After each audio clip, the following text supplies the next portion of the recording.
Moment of silence for the champions, for those who make going hard a lifestyle. Never wait for nothing, gotta get it right now. I'm in the spotlight when they turn the lights down. Only a champ swing the hardest in the 12th round. I love the fourth quarter, I love the ninth inning, I love game 7.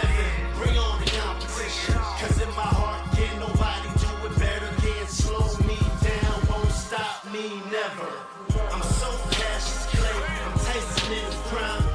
You know me, man. I'm Barry Bonds with Mines. What's up, everybody? Welcome back to the Pressure Podcast. It's a Monday night edition. Let's Give me a hell yeah! Coming to you on a day where I told you so, I told you so, I told you so, I told you so. The San Antonio Spurs pulled a nice victory on a double overtime win at the Oklahoma City Thunder's house, where the two-time MVP was crowned and given his trophy, his flowers, and Wemby came in there and ruined the party. They came, they scratched, they clawed, they conquered. We will speak on that. Today we will recap Game 7 of the Eastern Conference Finals. And we're going to, Denali. It's time for you to cash in your receipts. We will also take our predictions to the Eastern Conference Finals as far as recap the Western Conference Finals Game 1. Today's episode will give you the Money Monday Player of the Week and also the Bum of the Week. A no good loser like you bum. So without further ado, we are coming to you live from our studio in Orlando, Florida. It's your boy King Cole. Finish it! We are rated M for Millennials. This is a segment where we like to recap what we learned throughout the weekend.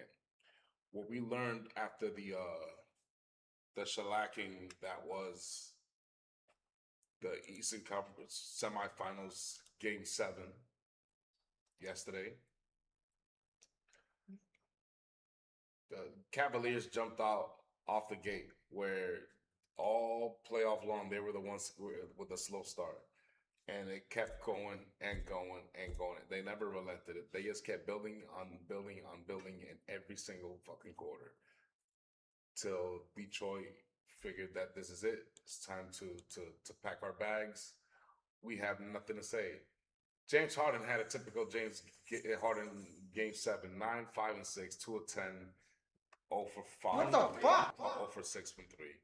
Mitchell was his clutch best when he needed him the most.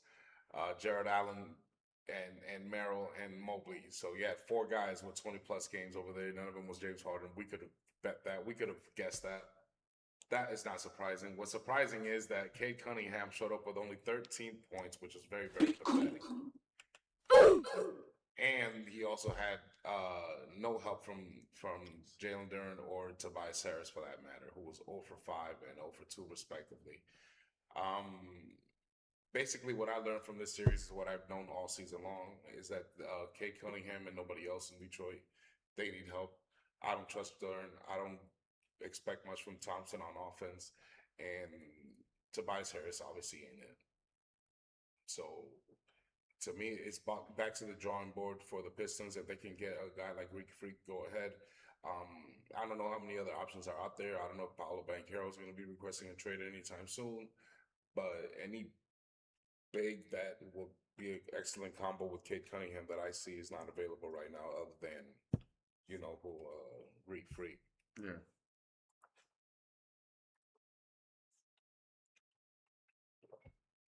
Any takes on this series? What you learned from this series as far as Detroit side? Pretty much the same thing. I feel like Cade doesn't have any help. He didn't do himself any justice by this game, but at the same time, the whole series he has been there. So, and some of his teammates haven't joined the party. So, when he needed them to, after they pulled off that game in Game 6, nobody showed up. Nobody. Jenkins had a really good series late there, and I felt like when they put him into the lineup, it made Detroit a little bit better offensively. But for the most part, he needs a lot of help. He needs somebody consistent to go along with him, because As we said about duos and stuff like that, that's what we talk about. You need that other guy to help you, get past the hump. Look at what Mobley gave you the whole series. James Harden had games where he played really well, but at the same time, we knew this was going to happen with James Harden because this is what James Harden brings to game sevens. But look what Mobley gave you. Look what Allen gave you. Somebody has to show up. Somebody. And nobody, I'm talking about nobody showed up for Detroit. And I knew that was going to happen. That's the first I told you so. The next I told you so, ladies and gentlemen, was the Cavaliers, Donovan Mitchell. On my Players Under Pressure this last Saturday, I literally told him to play the point guard. Use your eyes. Take a breather and use your eyes. Breathe. His shot isn't falling. So I said, listen, replace yourself with James Harden. If your shot isn't falling in game 7, you be the point guard of the team. Sure enough, he listened. 8 assists. He had 4 in the first quarter. That got him off to a nice start and a good rhythm, and they never stopped rolling from there on out. So that's the second I told you so of the series. Number 3, I told you so, is that Jalen Duren is a bust. You over there said Jalen Duren was elite, and I told you Jalen Duren bet money he was not going to score more than 10 points. And sure enough, he only scored 7. He only scored 7. In 26 minutes, I knew he wasn't going to score 10 points. And that's how I know he's not elite.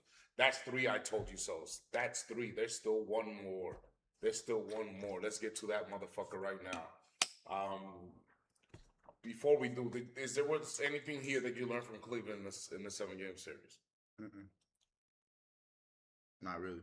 Nothing that shocked you or surprised you from the 7-game series? Same Mero, maybe. That's probably it. Here's a list for this Thursday, top 10 Thursday.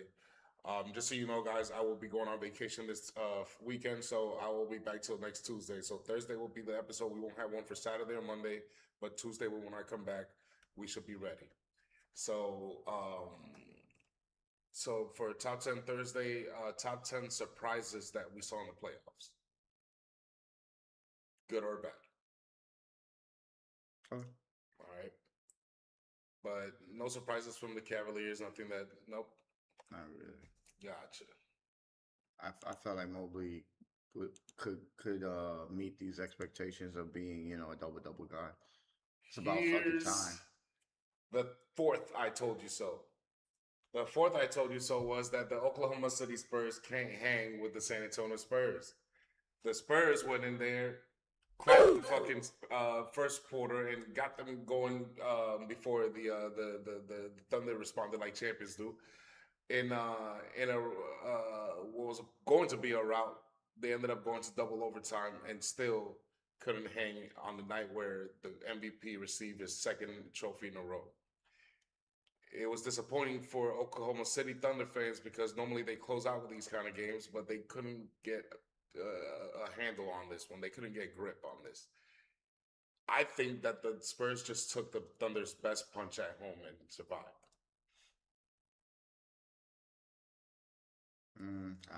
I don't think so. I do.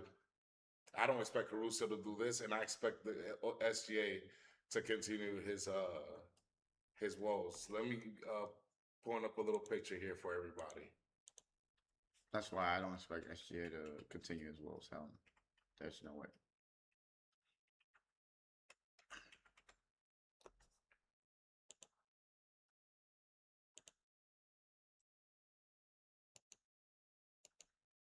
SGA's versus the Spurs this season averages 29.5, 4.5, 5.5, 50, from the field. He's in his normal self. For some reason, though, his shot doesn't fall in the 3-point line against the Spurs. And I knew that coming in. Thing about facing Wemby is that this guy lives in the mid-range area. If his 3-point shot isn't falling, he better hope the referees are bailing him out with the free throw line because he ain't gonna attempt too many mid-range shots with Wemby reigning supreme. It's only when Wemby's on the bench that they take advantage, and even then, that's not enough. Stephen Castle is here to stay. That's another I told you so right there. I said Stephen Castle should be the ball hog from this team, and from here on out, that's what he should be doing. He proved me right on game 6 against the Minnesota T-Wolves. I said that he should take more shots than De'Aaron Fox. He listened to me. Now that De'Aaron Fox was not playing, he was listed out for the game right before the game started, right before tip-off. So I said immediately, well, this is going to be the Stephen Castle show. No, it was a Wemby show. It was a Wemby show, and Stephen Castle and company did help. What you see in this game, Broski? Wemby. I mean, it's clear as day that we can see that there's a star in the making coming up, and if he's already a star, because he probably is, I'm sure he is in most people's eyes. Because in my eyes, when I look at him, I see somebody who can give you something like this damn near every night. 30, realistically, let's be realistic. Like 30, I'm thinking like maybe 30 and 15 every night. That's what I think Wemby could bring. 49 minutes, he gave 41 and 24. He also had blocks. He was active defensively throughout the whole game. It didn't look like he was tired. So, yeah, man, Wemby, he's just showing that he's different. He's just different than everybody that's on the court. He's the best player in this series. But I still think OKC can pull it off. Now, I want you to look at everybody at Oklahoma. SGA, Jay Will, That's why he's back, and Caruso down there, 31. Caruso is never going to score 30 anything ever again this series. You mark my words. So who else is going to show up? It better be Ajay Mitchell. I was hearing a lot about Ajay Mitchell this whole playoffs. Where's he at now? I was listening at Chet Holmgren. Where's he at now? Chet. Caden Wallace. Where's he at now? The other Jay Will. Where's he at now? Wiggins. Nothing. So what I thought Jay played good. Who? I thought Jay. Which Williams you talking about? Jay Williams, because there's two. I already mentioned both of them. Yeah, because I thought he had a good game. I don't think it was his fault. I think this was SGA. I think this was all SGA. That's not SGA. There was a play late in that game where I believe he had Caruso. It was a 2-on-1, and he decided to go up with the ball, and he ended up turning the ball over. Well, he wanted to get a foul. I don't know why the fuck he was thinking that. Because he was trying to get a foul. Yeah, I don't know why he was. Because he always gets the foul. He always gets the foul. But no, that's not on him. That's not on him. No, that's not on him. That's not on him, broski. That's not on him. Because he's supposed to score more than 24 points. We talked about how we believe that's a one-man army. How the hell is he gonna have 24 points and beat the San Antonio Spurs when Wemby has 41? It's not. That's not gonna. Well, he's not gonna score 30 points per game against the Spurs. I don't know what you've been seeing all season long, but I tried to tell you this a few days ago. He averages 29 against them. Yes, but in the playoffs, there are other guys that are not going to show up like they do in the regular season. I've been trying to tell you all this. They don't look like this they're of last season. I've been said it. I said it in the notes. I'm talking about SGA. He's not going to be that inefficient. He's not that inefficient. If he doesn't have help, he will. The only reason he's efficient in the regular season is because he has a lot more help. The only help he had was Will and Caruso here. He had no help. They'll play better. I don't think they will. I know definitely he won't play any better. That's the best he could play. That's the best he could play. He ain't make another 8 3-pointers for the rest of the series to put together. Ajay will play better. He'll stay out of foul trouble. That was the main thing with him. And then with Chet, I don't know with Chet. I can't tell you with Chet. Chet's like, he's just hot and cold. That dude, if he's not making his 3-pointers or he's not making his shots, he doesn't want it. He doesn't even get invested into the game. Look, 2 of 7. Like, what the fuck is that? Who did Chet Holmgren just play? Who did Chet Holmgren just play? Wemby. No. Before the Spurs. Oh, 8. The Lakers. The Lakers. Yeah. That's the only reason Chet Holmgren looked good in this playoffs. He hasn't played nobody to defend him. Yeah, I know that bothers. That definitely does bother. Chet Holmgren's good games in the playoff I don't think he's gonna have 20 points. Probably like undersized guys. That's probably when he'll be able to score most of the time. But so I don't expect him from the paint. I don't expect him to get much rebounds because of that reason. As you see, nobody got double-digit rebounds. I don't expect Caruso to shoot that good, and I expect about the same from Williams and SGA. I expect more from SGA. 6 more points is not enough if Caruso don't give you. But Hartenstein only gave 2 points and 2 rebounds, 2 Yes. assists. And Holmgren is only going to give you 8 and 8. That's about what they're going to give you in the season. I mean, in the series against Wemby. That's basically what's going to happen from here on out. Nah. So I'm just saying that's what I expect because I already know what I saw from Hartenstein and Holmgren all season against Wemby. I'm going what I've seen all season against Wemby. Okay, and I think Williams and SGA are going to score their points, but outside of that, nobody else is going to score because I don't expect Caruso going to do that. I don't expect it to look 122 to 115 next time. It's going to look 122 to 95. We shall see. I don't see what anybody else sees, but I'm going with what I saw in the regular season. I feel like we watched a good game. It was a competitive game, and he made the shots down the stretch to win the game. I didn't see that. I saw the Spurs shoot like shit. I saw the Thunder get lucky many, many times because of the Spurs turnover. If the Spurs shoot better and clean up the turnovers, that the Spurs never did against the Thunder this whole entire season, which I said, well, if the Spurs lose this game, this is why, because they turned the ball over way more than they ever had against the Thunder at any point this season. That's the one thing they didn't do against the Thunder was turn the ball over. That's why they won so many games. The only person who really turned the ball over was Castle. He had 12 turnovers. That was terrible. Yeah. But everybody else didn't seem that bad. But they had so many turnovers. From what I seen. They had so many turnovers that... 11. They had so many turnovers that I felt like they were going to lose a game, and no. So even with that many turnovers, even with the Spurs shooting like shit, they still came out with a win because Harper was 1 of 7. Champagny was 3 of 11. Castle was 1 of 6. Vassell was 3 of 9.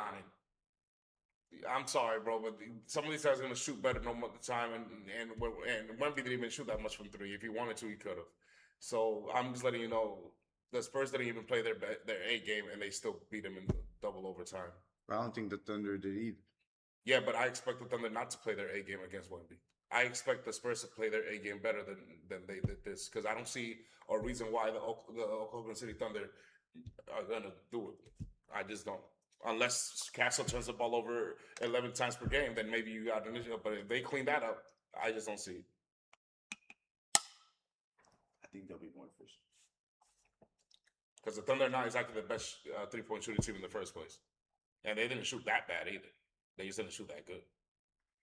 Obviously, Caruso's most of their good shooting, but they didn't shoot that many of them either. They didn't. They didn't try to. They're just not that kind of team. That's what I'm trying to say.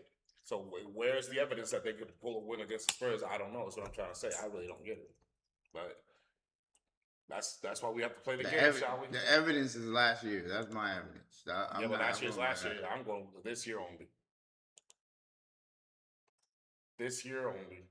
Because this year it's a different Spurs. Now, if we were talking about a team like maybe the Denver Nuggets or the T-Wolves, a team that's been together for you know what I'm saying, to play in a nice playoff run for the last few years, that's one thing. But there's making the playoff debut. Can't do that. Next, we got Cleveland and New York. Cleveland looks like they might have awoken their road woes. Cleveland only won one less game than we did in the regular season, so it's supposed to be an evenly matched team. Surprisingly, the Knicks have home court advantage. We beat the Cleveland Cavaliers 3 years ago in the playoffs in the second round, and I expect much of the same. We beat the Cavaliers in 5. I expect some of the same. I do expect Spider Mitchell to be Spider Mitchell. I expect James Harden to have half the good games, half the bad games, and I expect Mobley to give us some problems here and there, but not very much. I expect Brunson and Karl Anthony Towns and OG and everybody to keep on rolling. Mikal Bridges and the bench to keep it rolling. I expect us to be in the NBA Finals. Brunson should easily win the Eastern Conference Player of the award, but if only shit was as simple as it said. Something tells me this might be a 7-game series, and fucking Spider Man, Mobley, and Harden are gonna piss me the fuck off. I don't know what to believe here.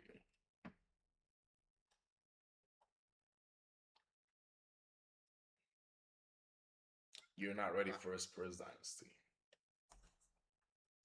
I wanted to say a sweep, but the reason why I'm gonna say the Knicks in 5 is because I feel like there's gonna be, like you said, that rust when you come off that first game, off of having so much time off, that maybe you'll be maybe a little bit out of rhythm, but I still think I'll say Knicks in 5.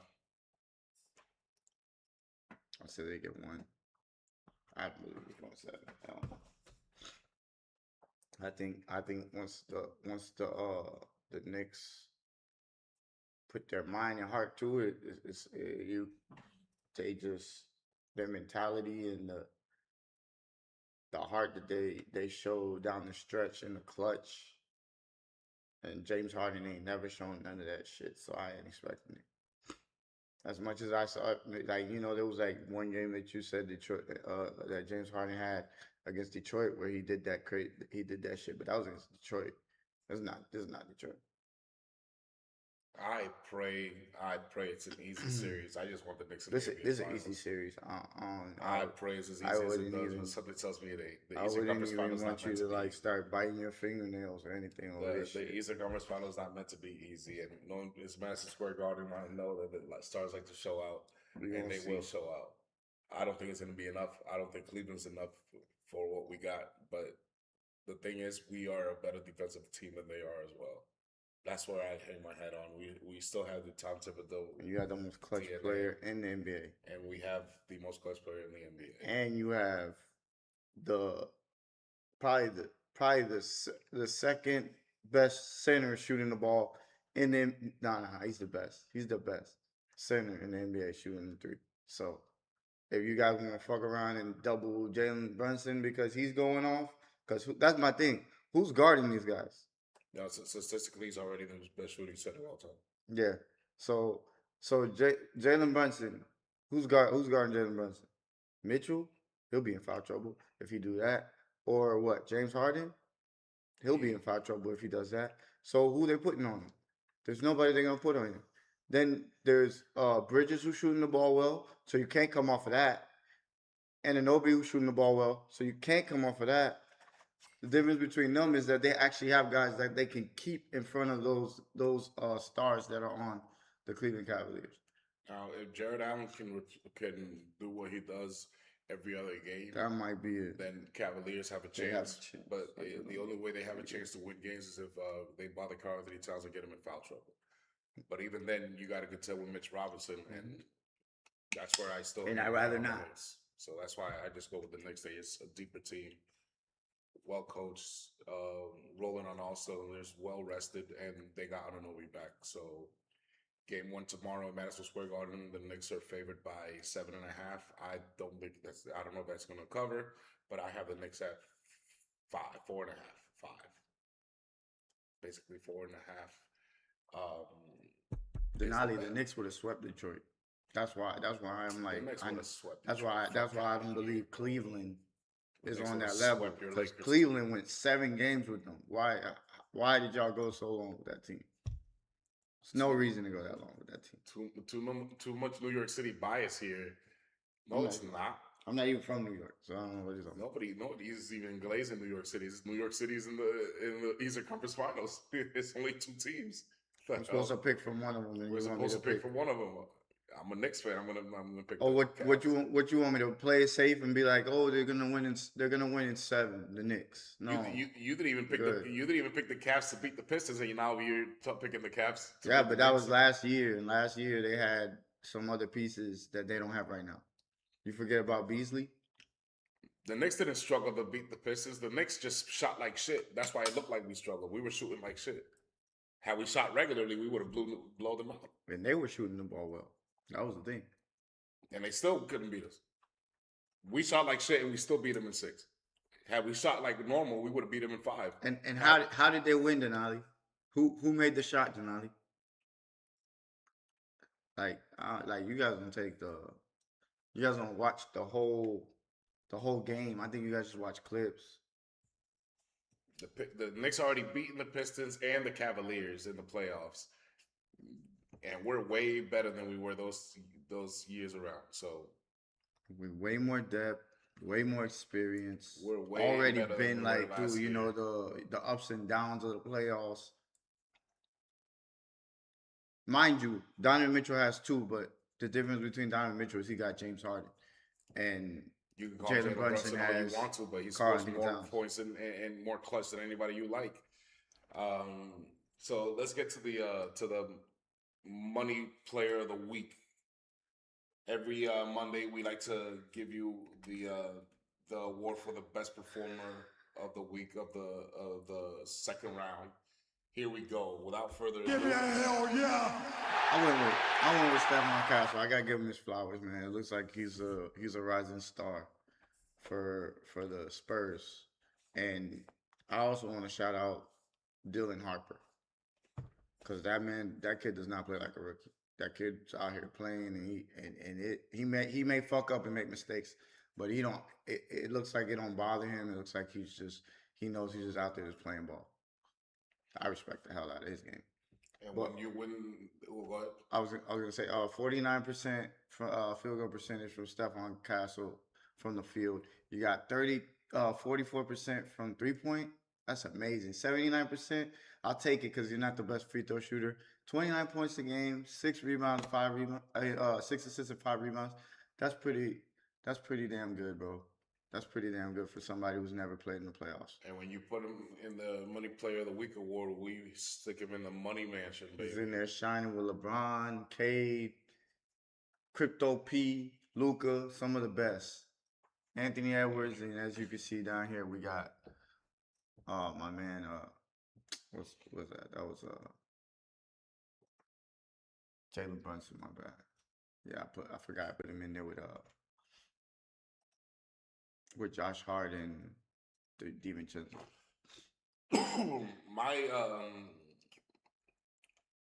My Money Player of the Week would have also been Stephon Castle. I thought he also ascended his game. But on Mondays, I give the Bum of the Week award winner. I know good loser like you bum! Actually, 2 different people. You have Julius Randle and Jalen Duren. Both received plaques for being the Bum of the Week award. They could digest and sit on that for the rest of the summer and let it brew and remind them of what they did and what they didn't do to help their teammates out when the chips were falling and the season was on the line. All you had to do was show up, and none of you did either. Don't believe me? Let's look at the stats here. Denali down there likes to call this man elite. This man averaged a grand total of 9.9 points per game, 7.6, 2.1 rebounds. He finished with 7 points in the final game. I told you he was only going to score 10. He did. Look what his counterpart averaged: 15.9 points a game, 7 rebounds, and 4.9, basically 5 assists.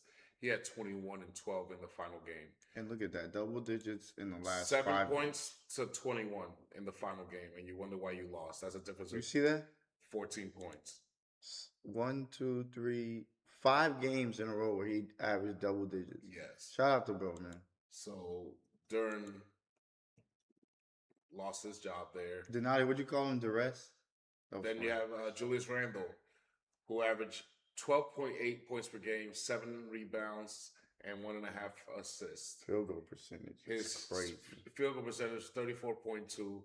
He showed up game 6 at home with 3 points, 7 rebounds, and 1 assist, shooting 12.5. Let's see what his counterpart, Stephon Castle, showed up with. Jeez. He showed up with 32 points, 11 rebounds, and 6 assists, shooting 68.8. Closeout game. That's what the number 2 in San Antonio did, while the number 2 in Minnesota had 3 points. A difference of 29 points. And what did they lose by? A lot. 30. Exactly what They still would have lost. what Julius Randle didn't make up for Stephen Castle is exactly what they lost by. They still would have lost though. That's why they say the NBA is a 2-star league. You cannot win with 1 star. And if your other guys are showing up, the Robin doesn't show up, then you're going home. And that's what happened here. That's why I think the Cavs are going to win. And that's why I thought that the Cavs were going to beat the Raptors too. But I thought the Raptors actually proved me wrong. They just, Shout out to Raptors. you know what I'm saying? They didn't have They're just a young team. in the road team game. So, But that's a good start though. If you're a Raptors fan, you should be happy that that at least Scotty Barnes is not a fraud. and when you get the Bum of the Week award, you get put in the shelter. So, is there room for both these motherfuckers in the shelter? Yes, there is. Yes, there is. There they go.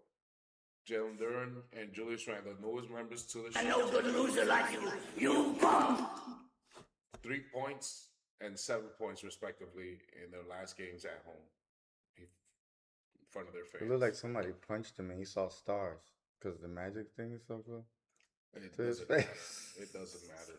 It's 7 points, bro. 3 points. That's terrible.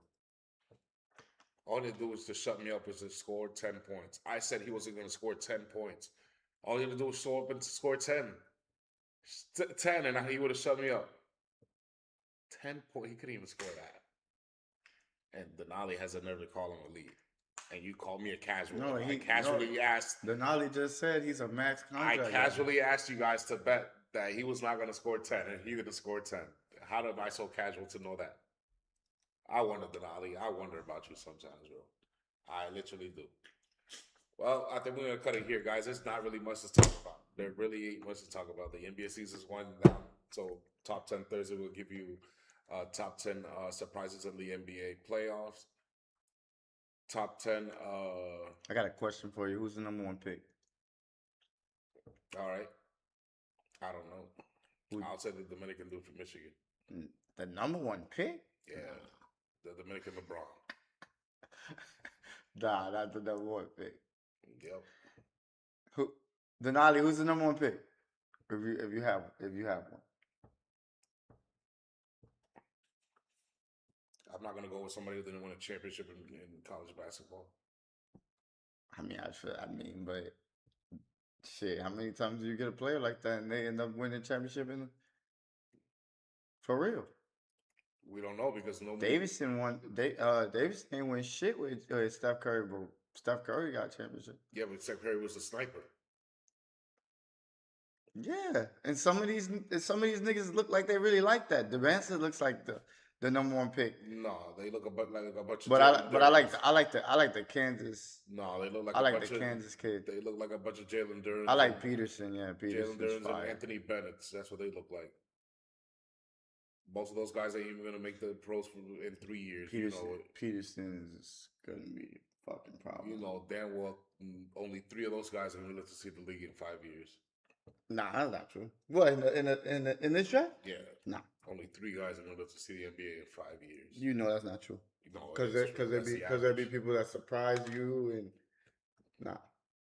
Yeah, they surprise you for like a year and then they fizzle out. They get a fat check and then that's it. They're gone. They disappear on you. No, those are the top picks. It looks like the top picks is the one pulling them shits off. Like, oh yeah, we got that top 15 drafted money. I'm finna take a back seat right here. You the man. tell your partner, be like, hey, you the star, not me. Just throw me the lobs. What the fuck? Who's the Dominican guy? I don't know. What's his name again? Nobody knows his name. Doesn't matter. He just won a championship. That's all that matters. He said nobody knows.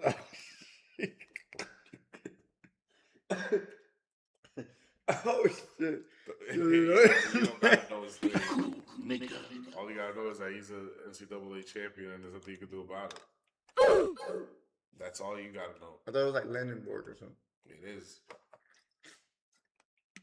What a weird last name. How you say that? I don't know. How you say that in Spanish? I don't know. I just know that Let them work. I just know that he's Dominican and he's going in the NBA draft and he should be number one because he's the champion. None of the other guys are champion. That's not how it works, bro. Yes, it does because that's what, if you pass on Jalen Brunson 22 times, that's what you Hold get. on. So Kemba Walker won championship. And Kevin Walker's a pretty good pro for like 10 years. He was a good pro for 10 years, but did he ever become like That's not the elite point. player? The point is who got drafted around him. How many of those guys lasted 10 years? Not many. That's the point. It's not who he is, it's who's around to pick around him too. That's on my check. He didn't come from that great of a draft pool either. No, this is a good draft though. This ain't no hell no. Say that. He's gonna go up high, probably like 10 or something like that, but I don't think not first. You could pass on the next Jalen Brunson if you want to, but Jalen Brunson got passed over 22 times and he won 32 times and he won 2 championships. What do I know? What do I know? Meanwhile, there's a bunch of guys who got drafted in top 5 overall. He ain't even shit. Nah. Fuck Malik Beasley. Peterson. Fuck Jabari Smith. Fuck all those guys. The next Kevin Durant, my ass. I hate those. Is that what they said? About a bunch of those motherfuckers. They said that about Jabari Smith? I don't know who they said it about. I hope not. They said it about 3 times Because him coming out of the last 5 years. Him coming out was like improved shooter, but looked like he could be an elite defender. That's what I kept He hearing. wasn't none of that. Meanwhile, He could play defense pretty good, but he's they say Jalen inconsistent Brunson as was some shooter. shit, and he won 2 championships.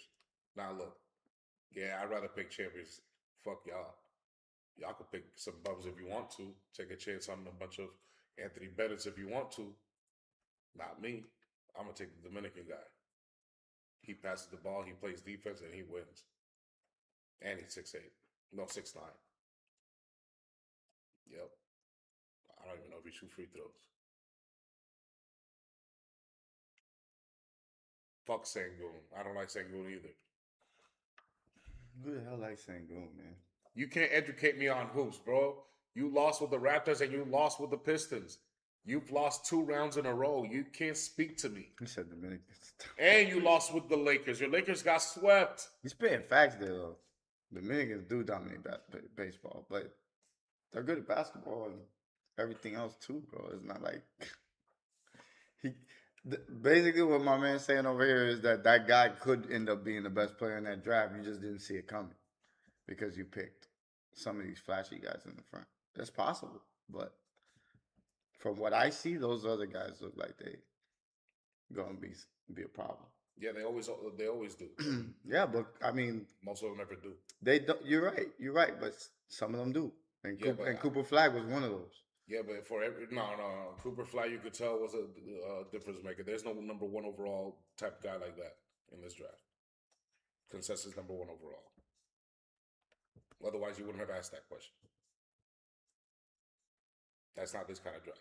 That's why I'm trying to say I can't keep going with prototypes that I hope can develop. I need a guy that I don't like those. I don't like taking picks like that. Not me. The Banser? No, I'm saying I don't like proto guys. That's not a prototypical guy. He got a guy. That's a guy who put up. I'm not talking about one guy. I'm talking about in every draft.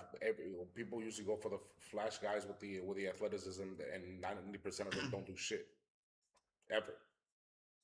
They barely sometimes make a slam dunk contest if that. That's all they're good for. I don't like those guys.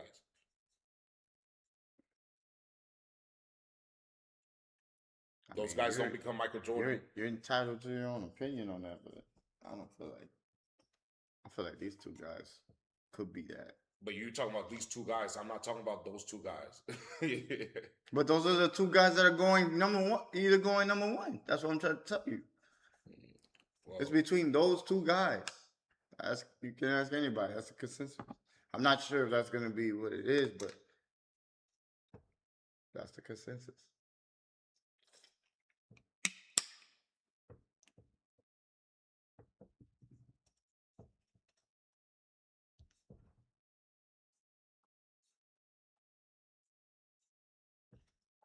Hey, man. that. I mean, if he continues what he's doing, I mean, he continues on that path, he could. I mean, A top 10 center already. I don't know about right now, but Shaq, Kareem, Olajuwon, Will, Bill Russell. That's 5. Jokic, David Robinson.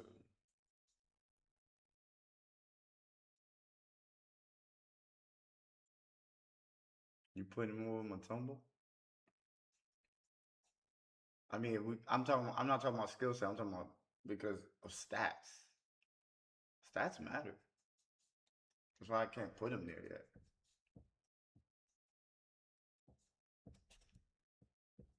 I think the next is Matumbo, Ewing, Morning. And then Wemby, yeah, maybe. I don't know. I don't know. Dwight Top Howard? 10. No. I'm taking Dwight Howard. I'm still taking Dwight Howard. No, not yet. Not yet. I don't think he's there Not yet. yet. But hell yeah. How about If by the for- end of his career, if he continues this shit, fuck yeah. He'd be the best. He might be the best center ever touched How a about basketball. that for top 10 Thursday? Top 10 centers all time. Top 10 shooting guards of all time. Even though SGA plays point guard, he to me he's a shooting guard. It's in his name, SGA. He's a shooting guard. So give me your top 10 shooting guards of all time and top 10 centers of all time.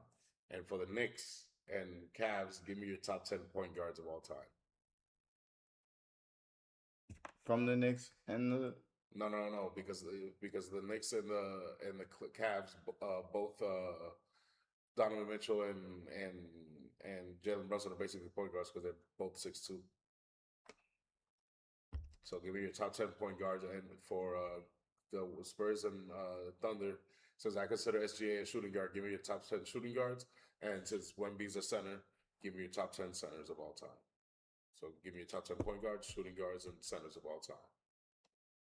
this is of any team. Yeah. Okay. No, bro, the reason I don't know why you're confusing yourself. The reason I'm saying Wemby's a center, so let's pick the top 10 centers, because he's asking me, because he's saying that Wemby's a top 10 center already. So let's make a list for top 10 Thursday. Top 10 centers of all time for the Wemby combo. Top 10 shooting guards of all time for the SGA combo. And then since both Brunson and Spider Mitchell basically are 6'2", give me a top 10 point guards. So let's do those 3. Because small forwards, I think we've already done top 10 small forwards. Dan, did you see that foul? You watched the whole game, right? Did you see the foul that SGA put on Dylan Harper? He hit that nigga in the nose. I know it was incidental, but that shit looked like fucking earth. Oh, okay, bet. I'm with that one.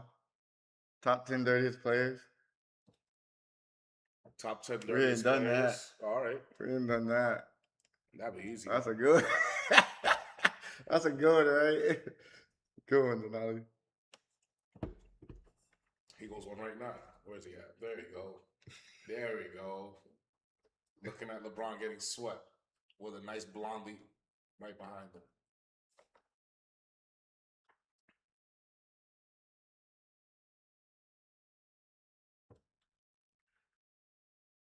The Dorcher Chamber. Who's the Dorcher Chamber? That's Dort. The guest That's door. Dort. The guest door. No, he's not even a thought. He's not even a thought. This guy's a casual. Top 10? Top 10? No, he's not even a top 25 to me. I was gonna say Ron Artest, but that's just me. He's not even a top 25 against the Dorcher Chamber. He's not even a top 25. I have 25 brothers that are way worse and dirtier than that. You think Wemby's elbow was bad? I got you. I got you, bro. Dirtiest players You're gonna see of something. all time. I like that list. A bunch of Dennis Rodmans out here. Let's do it. I don't mind that at all. I like that one. Yes, chat. So yes, to recap the Western Conference Finals, we think this is it's just a glimpse of things to come. I think that the Thunder put up the best chance that they could have. I don't think that the bench is going to do as good as Caruso gave them tonight. I think Jay Will and SJ are going to do just about the same. Jay Will's going to average about 25 points per game. SJ is going to average around 30 points per game. And as long as the bench is doing what they're doing, they're not going to matter much. The Spurs got this in 5 games. They got nothing for Wemby, and Stephen Castle is coming. And the defense that they're putting on SGA, if he continues to shoot the way he's shooting, they're going to make it very inefficient for him. And Caruso, he ain't going to be able to help it and save the day and wear the cape. I just don't see it. And as far as the Cavs and the Knicks, I got the Knicks clapped in the Cavs in 5. We should have it very, very easy. We both have that one. We both have that one with the Cavs losing. Listen, I predicted the Spurs were going to win. I predicted that Stefan Castle should be the number 2. I predicted that Spider-Man should play point guard, and he got a bunch of assists. And I also predicted that the Cavs were going to beat the Pistons. So here we go. Here we go. Here we go. I hope my predictions continue because I want the Knicks to win a championship. Please, please, please. Oh, man. But we will see you on Thursday before I go to Cartagena on vacation. Appreciate y'all tuning in. Feel free to subscribe, leave a like, comment, share this with your friends. Please spam the like button. Give us your Money Player of the Week, your Bum of the Week award winner, and also give us what you think about the conference finals so far. Denali Cartier, I believe is your name. Cartier. Tune in on Thursday, brother. We will see you then. I'm going to Cartagena, Colombia on Friday. I'm going on vacation.